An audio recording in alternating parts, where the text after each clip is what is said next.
오늘의 기업과 사람 알아보는 시간입니다. 김대호 박사님 나오셨습니다. 박사님 안녕하세요. 네, 반갑습니다. 오늘의 기업들입니다. 삼성 바이오로직스와 대만의 TSMC, 아시아나항공과 현대자동차입니다. 어제 한 경제 매체에서 삼성바이오로직스가 화이자 백신을 위탁 생산한다는 보도를 냈었죠. 그러나 사실이 아니었습니다. 삼성바이오로직스는 공시를 통해 전면 부인하면서 해프닝으로 끝났습니다. 네, 박사님 어제 백신 관련해서 정말 떠들썩했던 소식인데 따지고 보니까 사실이 아니었어요. 네, 세계를 뒤흔든 아주 대형 사건이었죠. 국내 한 메이저 언론이 삼성바이오와 화이자가 합작을 해서 화이자가 만든 이 코로나 백신을 한국에서 위탁 생산한다 하고 대서특필을 했습니다. 여러 면에 걸쳤어요. 그런데 이제 삼성바이오로직스에서 장이 열리기 직전에 공식적인 공시를 통해서 우리는 논의한 적 없다. 또 8월부터 위탁 생산한다는 보도는 사실이 아니다라고 그 보도를 전면 부인을 했습니다. 네. 그럼에도 불구하고 그 해당 언론은 뭐 지금까지도 완전히 사실이 아니다라고 얘기를 하지 않고 미국의 이번에 한미 정상회담이 열리면 그때 여러 가지를 논의할 수 있다라고까지 얘기를 하고 또 취재원에게 재차 확인한 얘기고 사실이다. 아마 이런 이제 그 언론의 보도가 계속 이어지니까 시장에서는 또 사실로 믿는 세력들도 적지 않아서 삼성 바이오로직스의 주식을 사 들어가기도 하고 해서 주가가 오르는 네. 어제 코스피에서 대부분 주가가 떨어지는데도 삼성 바이오는 주가가 오르는 그런 어떤 일이 있었는데요. 이 삼성뿐만이 아니라 화이자 측에서도 한국 화이자 측에서도 국내에 위탁 생산하는 계획이 없다 이렇게 분명히 입장을 밝혔습니다. 사실 이 화이자라는 회사는요 미국의 미시간주에 있는데 절대로 그 기술 자신들의 특허 지적재산권 보호를 위해서 지금까지 단 한 번도 위탁 생산을 준 적이 없고 지금도 모든 이 화이자가 직영하고 있는 이 화이자의 백신은 미시간주에서 만들어서 거기서 지금 공수를 하고 있어요. 네. 그런 각도에서 조금 의의가 없는 보도였다 이렇게인데 왜 이런 보도가 나오게 됐냐면 정부의 이 관계자들의 책임이 큽니다. 정부에서 미국의 한 메이저 바이오 회사와 한국 회사가 합작을 해서 한국에서 대대적으로 코로나 백신을 생산할 것이다. 회사는 밝히지 못하겠다. 이런 얘기를 한 달 전에 한 적이 있어요. 네. 그 이후로 계속해서 지금 관련 추측성 기사가 난무를 하는데 뭐 결과적으로 가짜 뉴스가 됐습니다만은 정부와 언론이 같이 합세한 가짜 뉴스가 된 그런 형국입니다. 네, 그럼에도 코로나19 상황에서 삼성 바이오로직스가 계속해서 주목을 받고 있는데 우리가 어떻게 연관을 지어서 생각을 하면 될까요? 삼성 바이오는 지금 코로나 치료제를 대량으로 CMO 생산을 하고 있고요. 네. 지금 위탁 생산을 하는 부분에서는 삼성 바이오가 세계에서 가장 캐파 능력이 가장 크죠. 그리고 뭐 희망 큰 데는 현재 지금 모더나라는 회사가 있는데요. 모더나라는 회사는 스스로 생산 시설이 많이 없는 아주 중소기업이거든요. 거기서도 역시 mRNA 방식의 지금 화이자 백신과 똑같은 그런 어떤 코로나 백신을 만들고 있는데 이 회사는 미국의 정부 자금으로 대부분 이번에 코로나 백신을 개발을 했습니다. 네. 그래서 혹시 한미 정상회의를 통해서 잘 좀 된다면 모더나 쪽에 단기적으로는 어려울 것 같고요. 왜냐하면 생산 라인이 없기 때문입니다. 중장기적으로 협력할 수도 있지 않겠느냐 하는 그런 생각을 해봅니다. 네, 최근 아시아 증시가 심상치 않습니다. 우리나라는 물론 일본과 대만도 휘청거리고 있는데요. 전문가들은 대만의 TSMC의 폭락을 그 원인으로 꼽고 있습니다.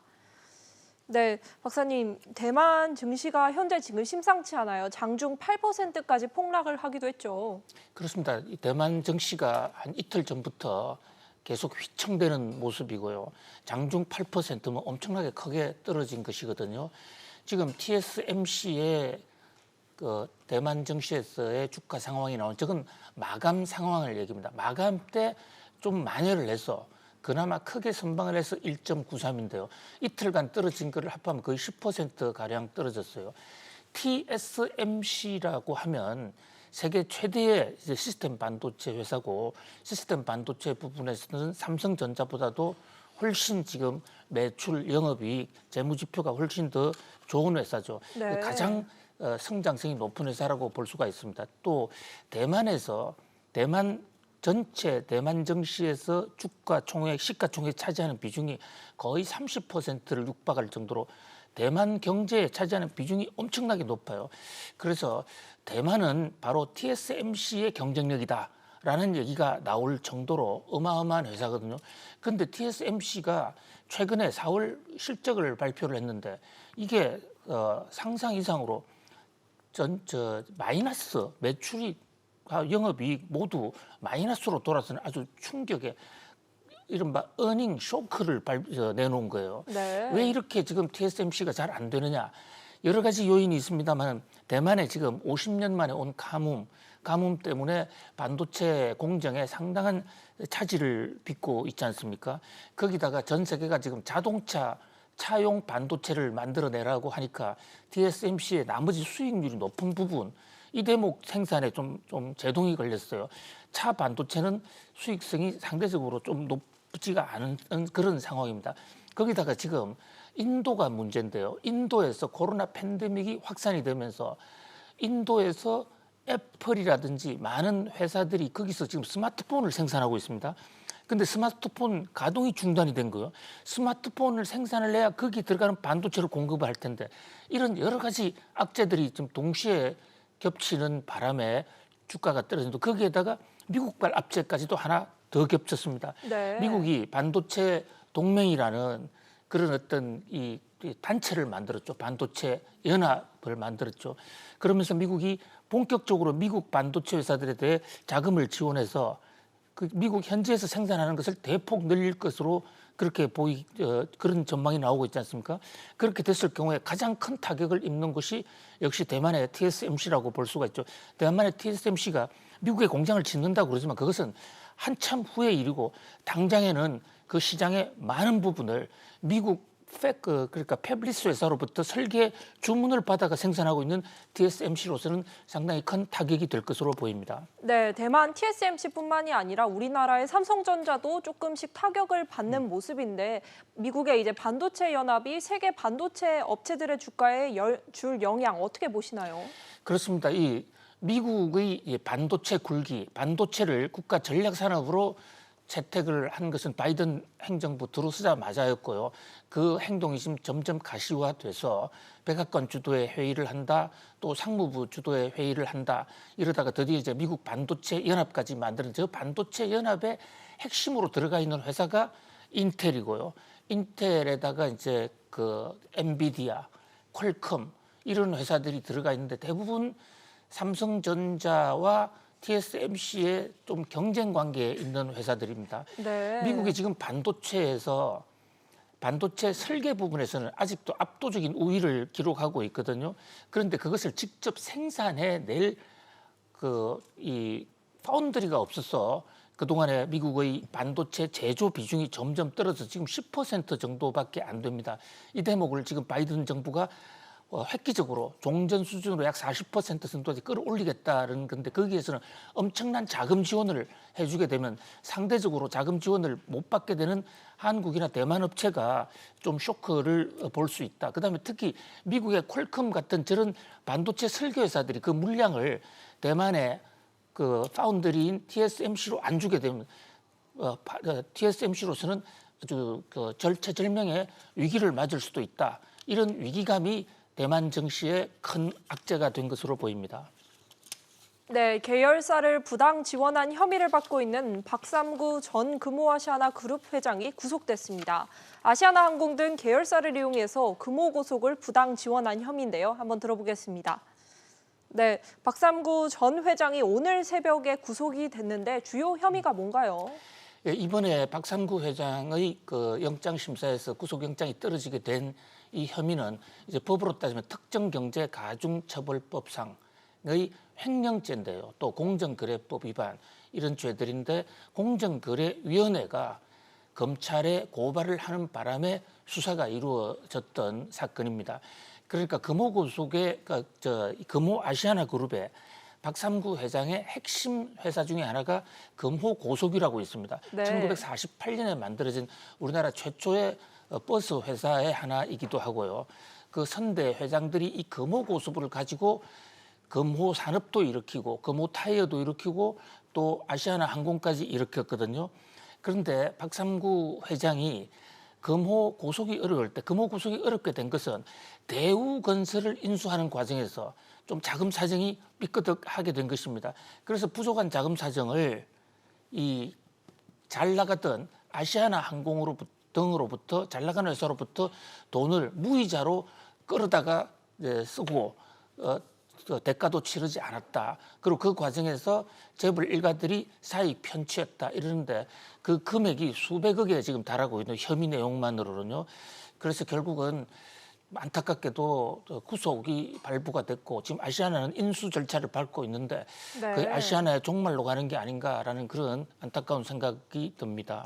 네, 또 연이어서 짚어볼 소식은 박삼구 전 회장은 갑질 논란도 한 번 있었잖아요. 뭐 여직원들에게 율동을 시키고 또 신체 접촉을 하게 했다 이런 논란이 불거졌었죠. 그렇습니다. KBS가 공영방송이 보도를 한 것이죠. 혹시 장미의 미소라는 노래를 기억하시나요? 아니요, 모르겠습니다. 그 스튜디오스들이 배웠던 노래가 장미의 미소인데요. 가사를 살짝 개조했습니다.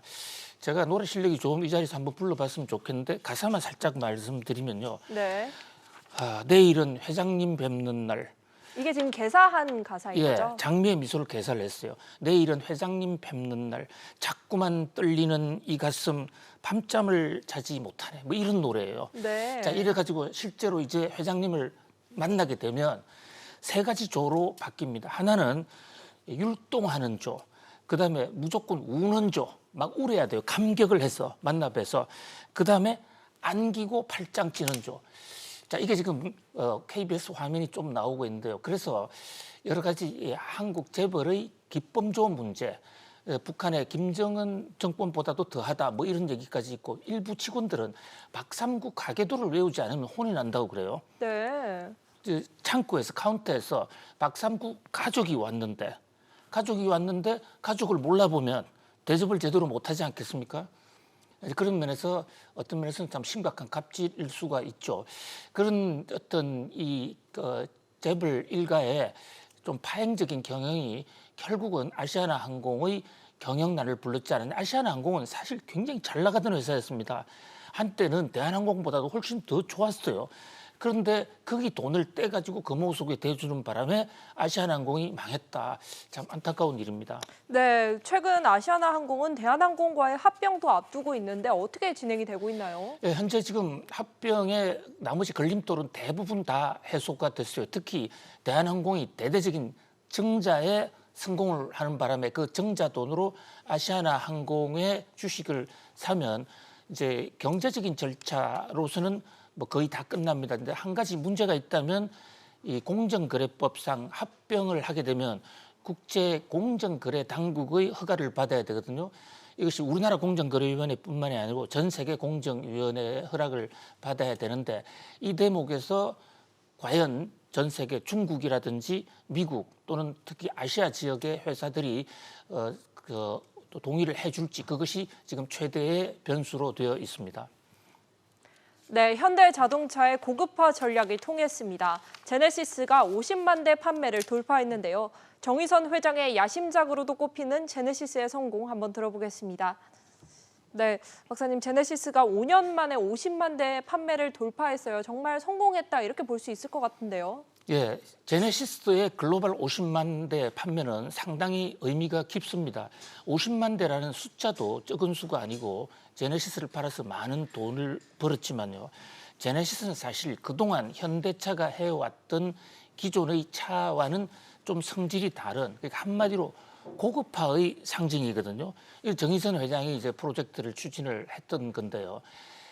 도요타의 차들이 많이 있습니다만은 도요타의 그 캠리라든지 많은 이런 차들은 실용을 우선으로 한 차들인데 도요타가 세계의 차로 우뚝 올라서게 된 것이 렉서스라는 최상의 고급차를 만들면서 네. 아, 도요타 기술이 세계 최고구나 하는 이런 인식을 받으면서 도요타 전체가 세계 최고의 메이커로 올라선 적이 있거든요. 바로 정의선 회장도 그동안에 한국 차 하면 상당히 실용적이다, 잘 간다, 오래 간다. 그런데 좀 품격은 좀 떨어진다. 그러니까 질은 조금 낮은 차다, 싸고 좋은 차다, 이런 이미지가 있고 고장도 잘 나고 이런 좀 이미지가 있었어요. 그래서 저희들도 미국 유학 시절에 이를 보면 현대차를 타는 사람과 도요타를 타는 사람 간에 경제적 격차 차이가 상당히 벌어지고 좀 이게 무엇이라고 그럴까요?